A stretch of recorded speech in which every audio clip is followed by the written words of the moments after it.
Hi, Georgie. Hello, Bjorn.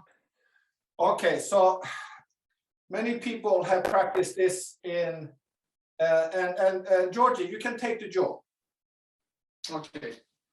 So many times, many people in Aikido has practiced this exercise.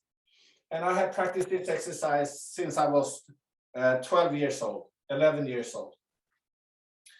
Yeah. And I was always wondering why, because it doesn't look very martial. It doesn't look like a self-defense thing. I don't think I could ward off people doing this. Since we have jaw ski and we have jaw strikes. So I never understood really why we would learn to turn the jaw like we were walking in a marching band.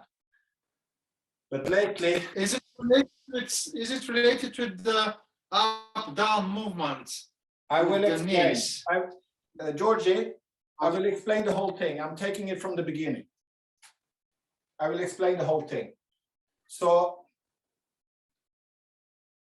this for me was just in the beginning, getting used to holding the jaw, getting used to handle the jaw in a smooth movement matter. And then, of course, learning to move the body and the hips accordingly. So we are really able to move with the jaw back and forth. So we are engaged in the body. We have to come down in the knees. And so we're able to turn the hips. Now, so recently, what I'm learning is the hip movement. The reason why we are doing this exercise is to learn to do the transfers from leg to leg. So you have this motion between the feet. So between the feet you're moving, but it's the rotation of the femurs. And there's an up-down motion from one leg to the other. So you have this slinky feeling from the slinky across the pelvic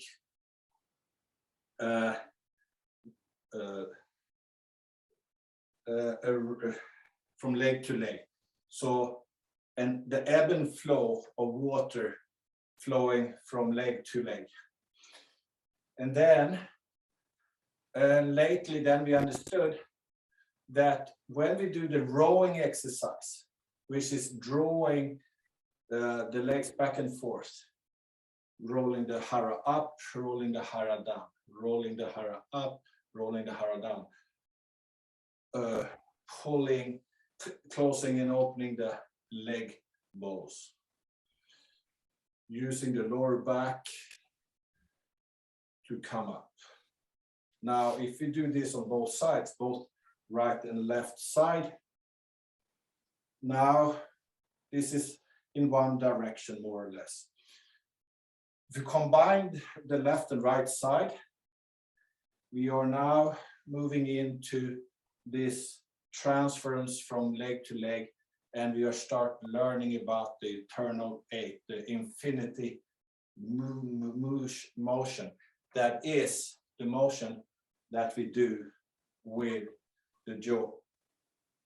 So this motion with the jaw is now understood to be your motion between the feet with the help of the hara as you drop into one leg and bounce back, as you drop in and bounce back, as you drop in and you bounce back, drop in as you bounce back. So you have this motion between the feet that becomes, as there's a rotation through the spine, as there's rotation of the upper body, of the torso, there's also the ensuing rotation from the upper arms that responds from the legs, creating the eternal eight, lying down eight, infinity symbol feeling. So it's really working with a coordinated body that then we can see in all of the Aikido techniques. For example, here's Ikkyo. For example, here's Kokyunage. For example, here's Shihonage.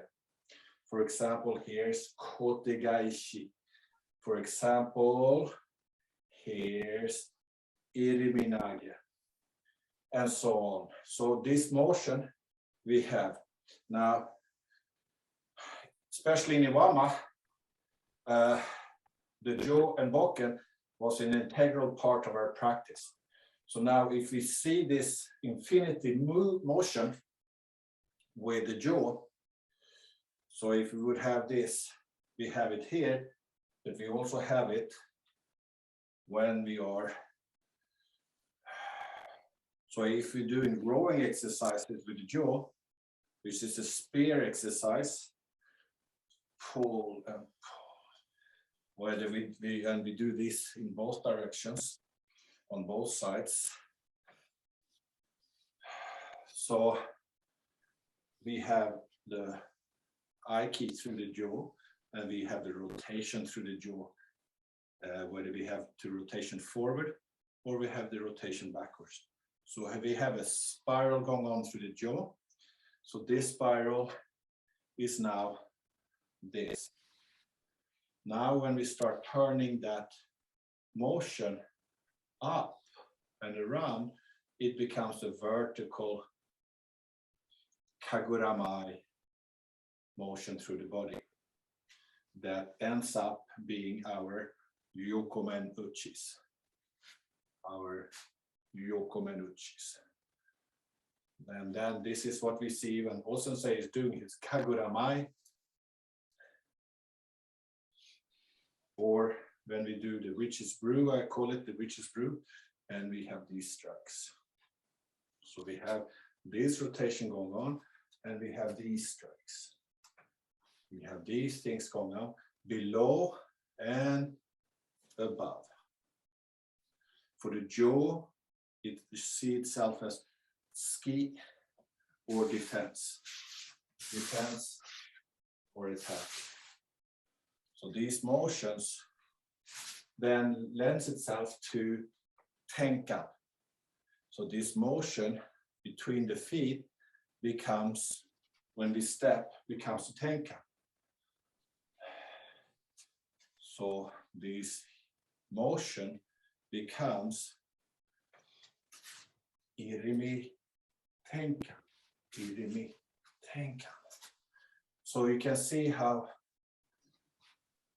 the fundamental motion between the feet becomes our irimi tenkan. This is exceptionally seen when we do katate dori kaitenage. Kaiten means rotation through the axis, around the axis of the limbs, whether that be the legs, the spine, or the arms.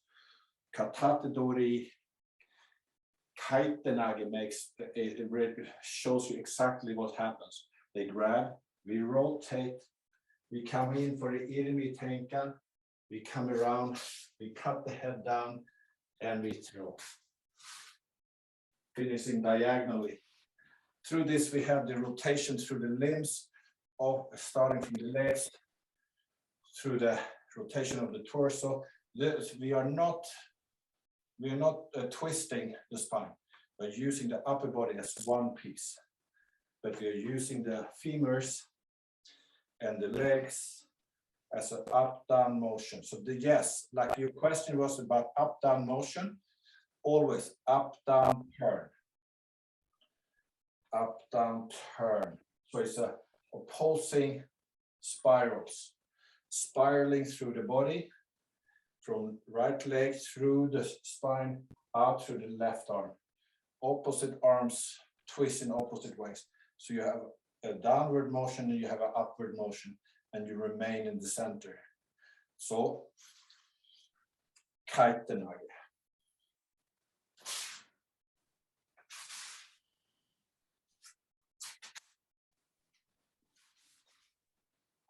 or for that matter, shomenuchi iriminaga, shomenuchi irimitenka, and throw. Shomenuchi iriminaga. All of it is based around this motion between the feet. And it's an up-down motion. It is not a swivel horizontal motion. It's an up-down transference of power from the ground out through, based on a connected body to start with. That's why we start with pulling from center, the leg bows, the spine, and the arm bows. So we have a connected, unified, connected Aikido body. Out from, we can move as one piece. Going back to the jaw, jaw is a good method to, so before you even start anything, you have to connect your body. How do you do that? Bend your knees, sit down on the bar stool, or if you prefer, sit in the stirrups of the horse, feel the horse on the inside of the thighs, so your hips are controlling your knees, so your feet do not open up. Sit down there, let the tailbone fall straight down, round off the lower back, flatten the lower back. With the help of that, this area is anchor your breath in the kidneys, which is this area down here. So when you breathe in, fill up the lower back. That's going to help you to flatten the lower back. In the process, your shoulders and your chest relaxes, and your shoulders might be falling forward a little bit, so your palms end up on your thighs, which is totally fine. Because now, when you have the legs in your feet in your stirrups,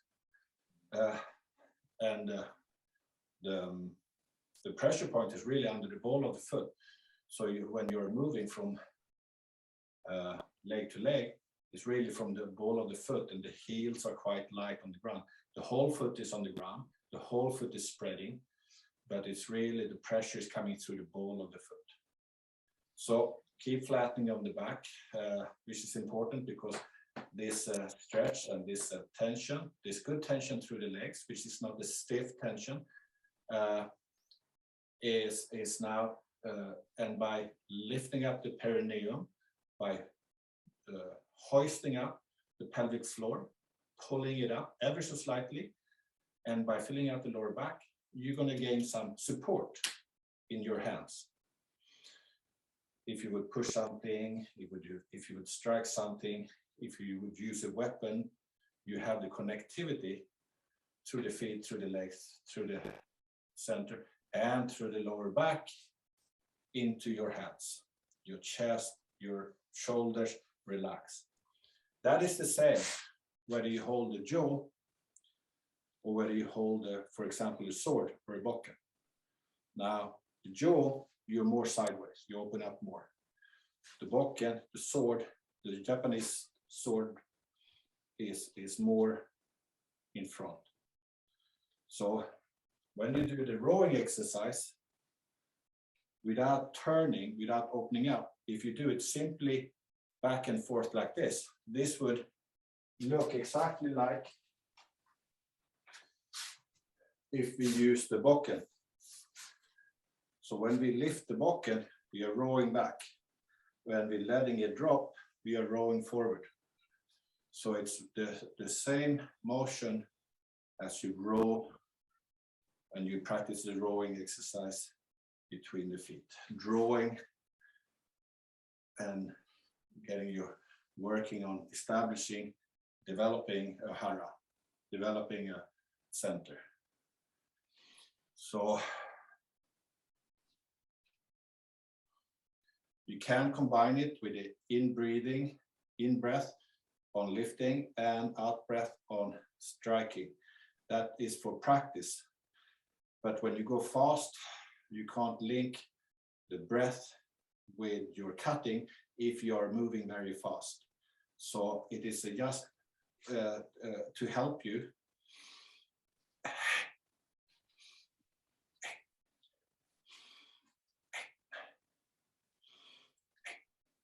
And when you go fast, you don't want to drop the sword all the way to the back because you're breaking your whole motion. So you're going to go up above your head, Jordan Kamai, and coming back, and cutting from Jordan Kamai. Very fast, very quick. Whether you do Shomen, Uchi Shomen strike, or whether you do a Yokomen, which is a slight curve into the side of the neck. Now, when we do the rowing with the joski, as we come back, we're opening the hip a bit. So we're opening it. So that would be when we would do the rowing exercise, we would open and come back, open and come back. You can see Osensei do this in his exercises in the old movies. He comes back and he opens his hip and he throws himself forward and draws back. Like this. You can do that with an opening hip, or you can retain the forward like this. The opening makes perfect sense when we draw back the jaw, for example. Or for that matter, when someone comes at you and we roll back or we turn. Someone comes, we open the hip. So the opening of the hip is the beginning of the tenka. So here.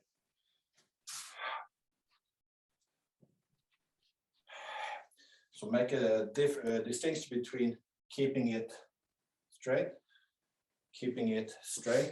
which would be with the bokken, because then you don't want to open your hip like that, because your both hands are engaged with the sword straight forward. So you just keep like this. With the jaw, since you're holding it on the side of the body, you are already much more open in the hip. And when you do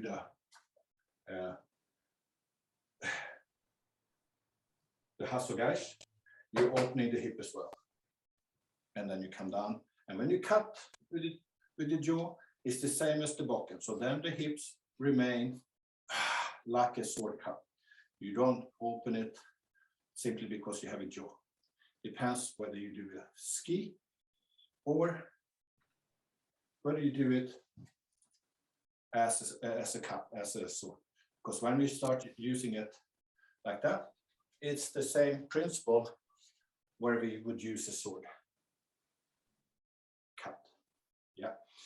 So we can see, and that this is actually quite interesting, because when I was a kid and we did this exercise, this was the exercise we started with. So this was considered a warm-up. So, in the beginning we thought, oh, well, we warm up, we get soft, we get sensitive to the jaw. And yes, you get acquainted with the jaw, so you don't lose it and you don't drop it and like that.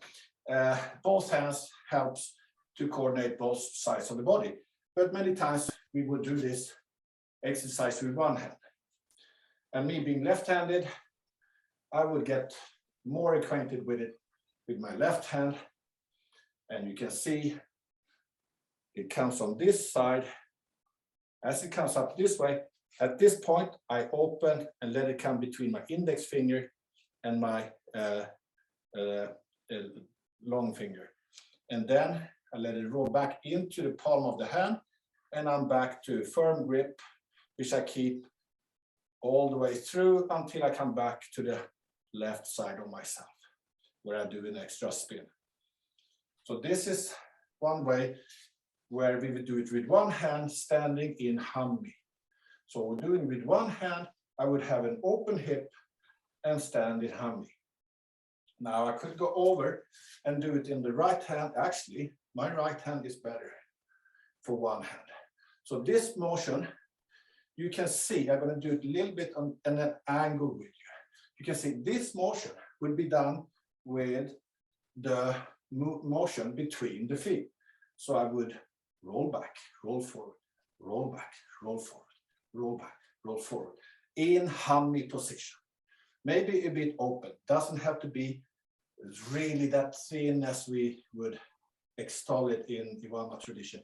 You can have it a bit more open, so you have more flex in your hip. Then, of course, after left and right, we would turn them into both hands. And both hands would then imply that we would be standing parallel feet. And we would not open necessarily the foot when we would turn, because that would be opening. So we would just limit our motion depending on the strain that would come into this motion, because we have fixed the feet here. But that means we could exercise within our limitations of the range and extend that range through an actual stretch of the limit that we impose. So 2 hands, parallel feet, 1 hand in hammy. Now this would be warm up or solo exercise, solo conditioning exercise for the hip to stabilize, to establish our koshi. In Iwama we would say koshi, which means hip, but it actually includes the whole area fully around. And koshi is, I think somebody said, is a usual word in Japan. Hara is not so much used outside of Budo martial arts. But I don't know that much about that, so I just thought I mentioned it quickly. And now, of course, like maybe goes without saying now, that this is not simply letting the jaw travel through the hand and nothing is happening through the body.